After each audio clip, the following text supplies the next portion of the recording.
Hi everyone, it's Shane from Hanlon's for another Maintenance Monday. Today we're going to talk about grease points on 500 and 700 series tractors. So in front of me here we have a 500 series Fendt. There's really only one difference between it and the 700. So to start off with, the front axle has some areas that need to be greased on the CV joints inside of the kingpins. There's one grease nipple on each side. Some of the older tractors had two in there, but most tractors just have one, and it greases the CV balls and the yokes.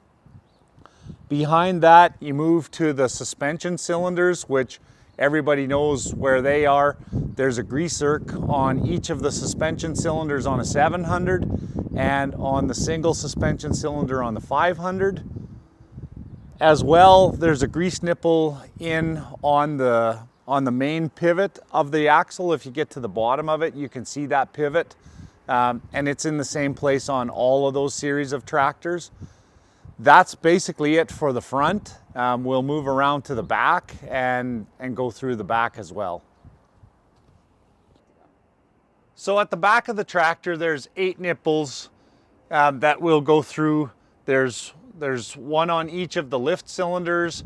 There's one at the top of the arms off the rock shaft, and then 2 on the leveling adjustment arms.